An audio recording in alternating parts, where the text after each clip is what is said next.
Las virtudes en Padre Pío, las virtudes teologales. El heroísmo era para el Padre Pío el único modo de vivir. No podía hacer otra cosa. Cada uno de nosotros, viéndolo, decía en su corazón: yo no sería capaz de hacer lo que hace él.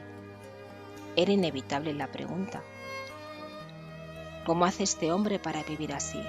¿Quién le da tanta fuerza para estar siempre atento a Dios, orando continuamente y escuchando a la gente y respondiendo con sorprendente sabiduría? La fe. Su fe es la única respuesta. La fe, de hecho, unía al Padre Pío al pensamiento de Dios y a su inteligencia infinita. Le permitía conocer íntimamente el Espíritu de Dios y en él a toda su criatura.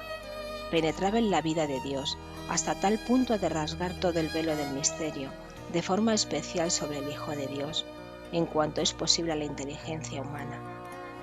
Por su fe, el Padre Pío descendía en el Espíritu de Cristo para conocer plenamente las dimensiones de su divina caridad y de su dolor salvífico. Su gran fe le daba de vivir a Cristo. Conocía como don lo que Cristo conoce y amaba lo que Cristo ama. Sufría los sufrimientos de Cristo, vivía la misma vida de Cristo y moría de su misma muerte. Por la fe, el Padre Pío se perdía en Cristo para que Cristo viviera en él.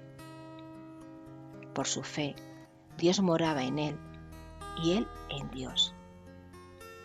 De hecho, ella hace vivir a los justos, mueve a la conversión a los pecadores, mueve las montañas y da la salvación. Mediante la fe, el hombre se conforma a la imagen de Cristo. Ver al Padre Pío era como ver a Cristo viviente.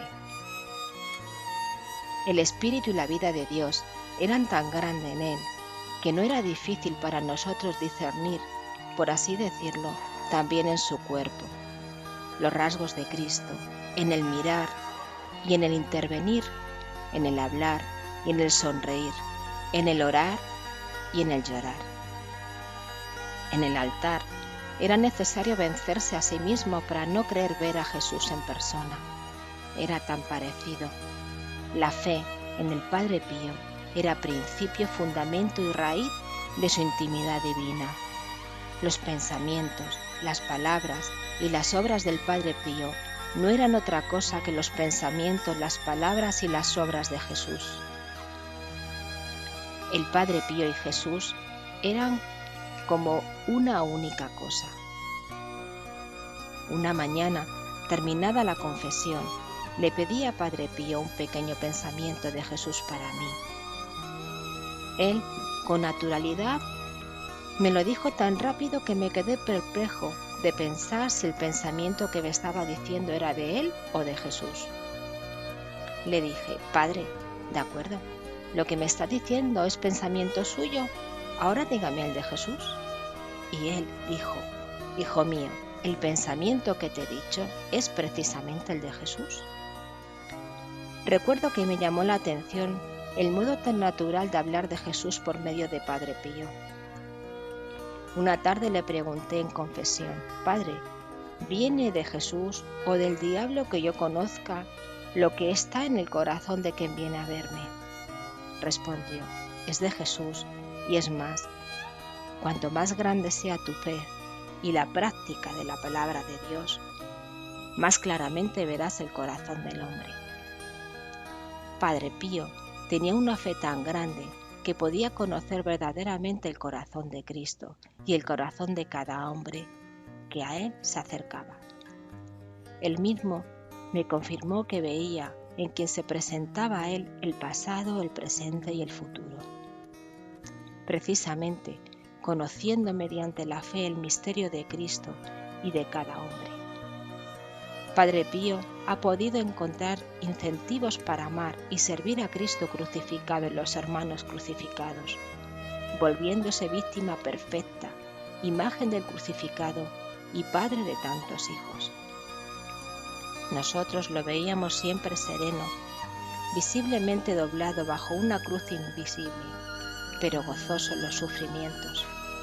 creíamos haber encontrado a Jesús crucificado. Sentíamos el deseo del cielo, el amor de la virtud, el horror del mal, el desprecio al pecado y especialmente la voluntad gozosa de sufrir. No nos cansábamos nunca de mirarlo, de orar juntos con él y de estar siempre a su lado para mirar en cada uno de sus movimientos los comportamientos de Jesús. Estábamos todos convencidos de que Jesús estaba tan vivo, presente y operante en el Padre Pío, representado en él de un modo singular, su rostro y sus comportamientos más auténticos. Palabras justas y juicios sabios, acciones edificantes y escenas evangélicas eran las imágenes y los hechos puntuales de cada día. La oración continua, su testimonio asiduo y la caridad generosa era el día a día del Padre Pío.